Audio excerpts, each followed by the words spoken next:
Hey gang, it's me, Lindsay, and I'm coming to shoot this quick video about something that I was inspired to talk about to you guys today. Last night, I posted a post on Facebook talking about my 2-year-old and how she was basically like off the chain, just did not want to go to sleep, kept getting up out the bed, just doing everything she thought she could do just to basically ignore the direction that my husband and I was giving her. So I posted on Facebook, like, this 2-year-old of mine is off the chain. And I got a lot of responses from that of other mothers who could feel my pain. And so it inspired me to shoot this video about how to handle this stage called the terrible twos, and you guys are familiar with this particular stage. And so I wanted to offer some help to moms who have 2-year-olds or are getting ready to enter into the stage of 2-year-olds, even some dads out there who may stay at home with their children and may need a bit of advice or wisdom. So it prompted me to begin my search on different things that I could do to help my daughter out during this phase that she is going through. And so it led me to an article that talked about how to handle the terrible twos, as they call them. And so I wanted to share those things with you. All right. So it talked about, and I have my phone right here so I can reference to it. It talks about providing your 2-year-old with limited choices. And I've actually done that with Jasmine. Let's say, for instance, it comes lunchtime, and I ask her, "Would you like fish sticks or would you like chicken nuggets?" Okay, so I'm giving her options, but they are limited, and this kind of helps her to, I guess, begin to feel that she can think on her own. She can begin to make choices on her own, and kind of feel like, I don't know, she may still be in charge. I don't know what her little mind is thinking, but it kind of limits the temper tantrums. If I were just to give her chicken nuggets and that's not what she wanted, I wouldn't have to even deal with that because she chose the option of fish sticks over chicken nuggets if those two choices were presented to her. So providing your child with limited amount of choices helps to keep the temper tantrums down. Okay. The second tip is keeping them on a routine. And I know that can be hard, especially if you're a stay-at-home parent. You have some things that just kind of throw you off schedule. But it is it's highly recommended to keep your child on a routine as much as possible, because little um, did we realize that children, they need structure. Like, they perform better when they're in structured environments, when they kind of know what to expect. Because if they don't know what to expect, it kind of sends them into the frenzy and they feel like they're out of control, and then that's when you begin to have the meltdowns. So keep a regular routine. You don't necessarily have to follow it to a T, but if you can kind of, allow her to feel like, okay, after breakfast time, we do this, and then after we do whatever activity it is that you have after breakfast, then she knows it's time for a potty, and then after the potty break, we go to do lessons, and then after lessons is nap time, and things of that nature, so they can kind of know what to expect. That keeps the tantrums down as well. Okay. Third thing is lead by example. And that's key, because our children, they mimic us. They may not do what we say, but they do what we do. And so I noticed that if I stay calm while Jasmine is doing her whole falling out thing, then she kind of looks at me and she's like, okay, well, mommy's not stressed or mommy's not getting frustrated. So let me kind of tighten it up and get myself together. And so we want to lead by example so that our children can kind of know how to handle themselves in frustrating, situations. Okay.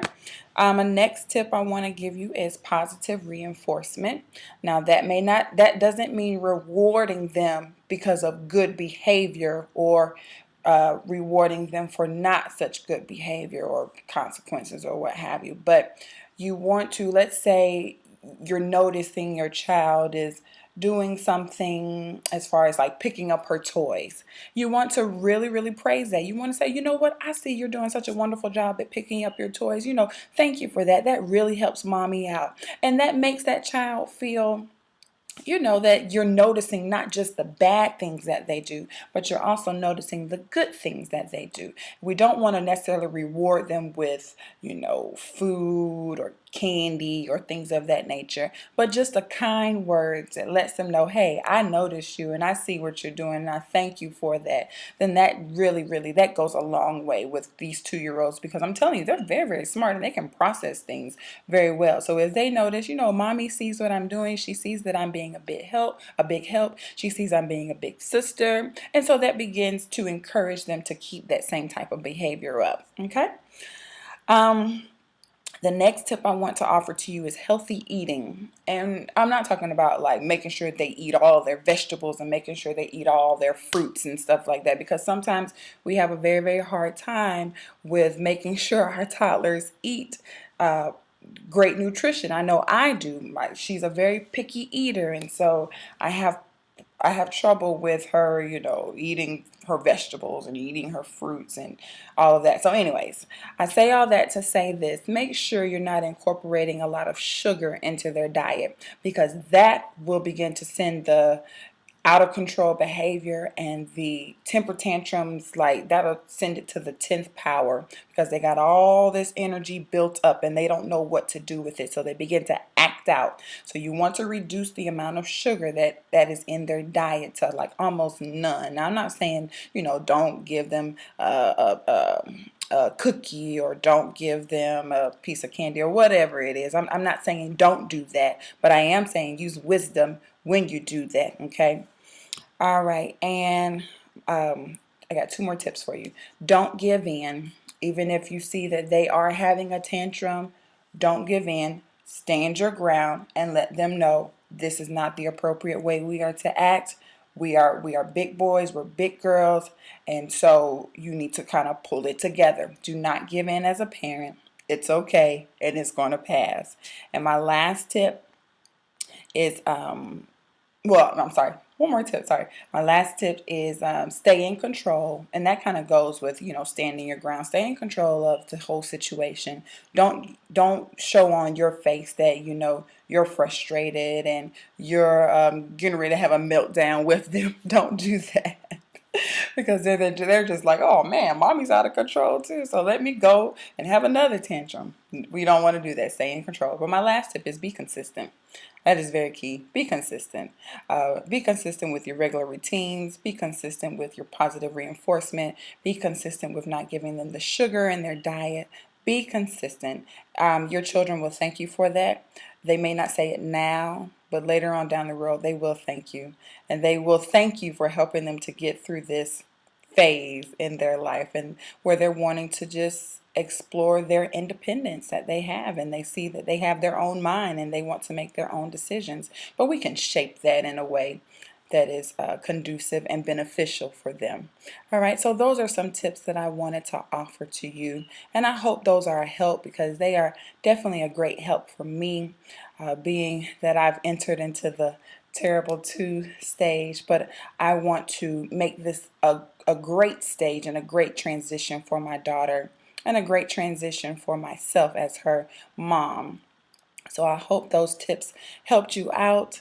I'll have more information on my blog. I'll have another video on my blog as well. But I want to segue here and share something with you.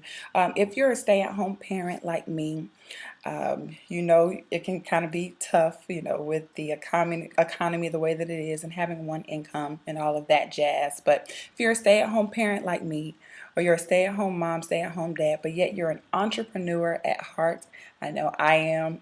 I've had a million different gigs going on at one time, seems like. But I'm just a creative type person, and I like to make money on the side. Then let me offer to you this. I'm going to leave a link below of exactly the what I am doing to help my husband out financially, to bring in some extra income. And if that's you and you're an entrepreneur at heart and you want to do something from home that won't take you away from your kids, won't take you away from your routine, but will bring in some additional income, it may be a good fit for you and it may not, but I want to share it with you. So I'm going to leave a link to what it is that I do, and want you to take a look at that. Want you to click on that link right now as soon as you finish this video, because like I said, it may be a good fit for you. You just never know, but you won't know until you click that link. All right, so this is the end of this video. Like I said, click that link below for more information, and I will see you guys in the next video. All right, bye.